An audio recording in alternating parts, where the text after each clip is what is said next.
about these issues anyways, and the opportunity to talk to all of you again here.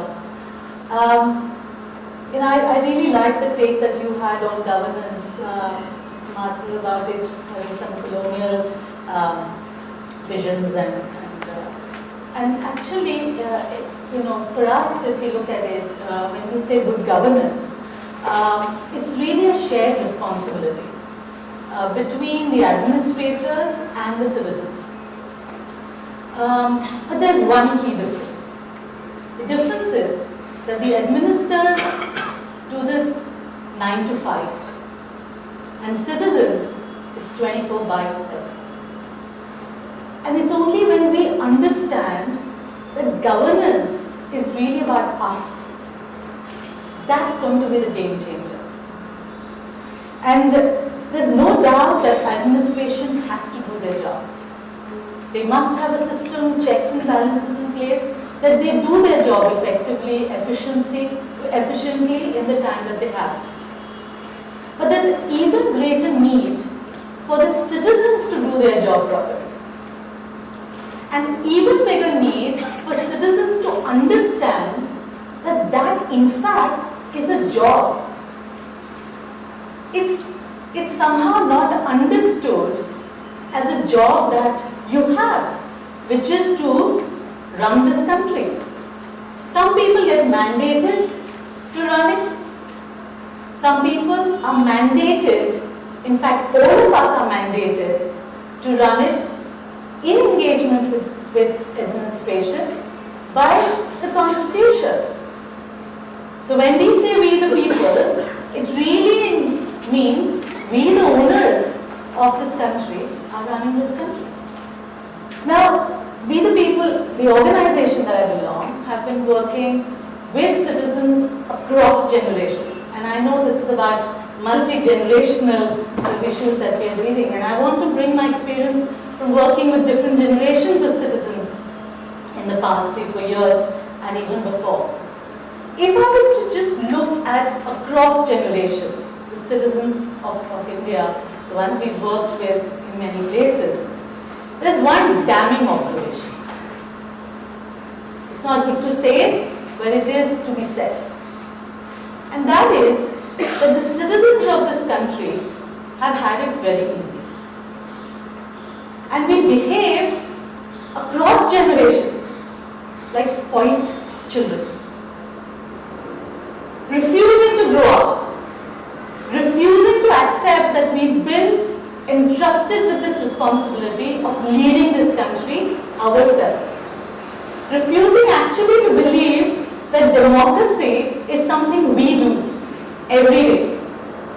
And it's been very easy, like spoiled children, to blame others, to expect that someone must clean up after you, and also, finally, that we don't have any accountability. Sometimes I actually think about politicians and people in administration, they ought and finally are accountable. We, using the RTI, have ensured accountability in a certain way towards us. What is our accountability? How can I hold you accountable? Except by saying and appealing to your moral and value status. What else is it that citizens then will say, I'm accountable to run this country? It is a 24/7 job. I have to put time to it. And it is about this. I'm not going to go to the RTO. I'd rather bribe, because you know what? It means so much of my time gone. And while it's all very well understood, but what it has resulted in is over-dependence on administrators, over-dependence and indulgence with politicians, and over-responsibility towards social workers, or now the fantastic activists. Unless all these people are made accountable, and unless citizens individually accept the accountability for themselves, we will only be creating people who then will one day falter. Yeah? One day, if you are not going to hold me even accountable, this whole bubble is going to blast in our faces. And that's what's spoiled children like? They don't like to take responsibility because it's always nice either to flatter somebody else or blame somebody else. It's the easiest thing to do. But you know what? Democracy is not easy. And if we are going to get the rights, and we believe that these rights are available, the right for me today now to speak to you like this, the right for me today to even hear, and the right, I have to say, of being a woman equally equipped with an understanding and knowledge, it's only because I've been able to get that environment in this country, and it's payback time. If we understand this, and we understand that the impediments to our role in democracy is really our own beliefs. The belief, for instance, of older citizens, we had a citizenship program here in Soil.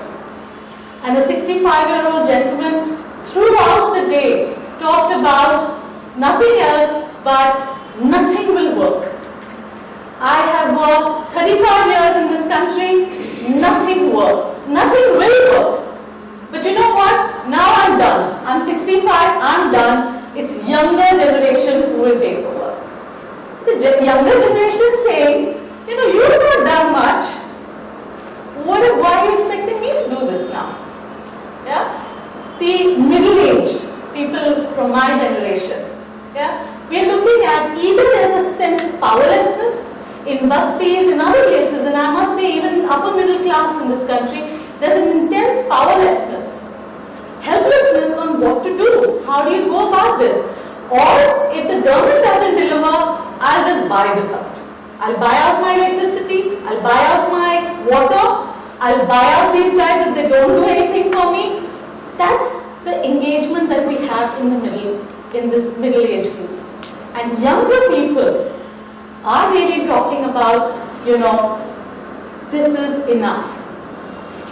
Either a sense of powerlessness or saying this is enough, I think the system just doesn't work and let's end it now.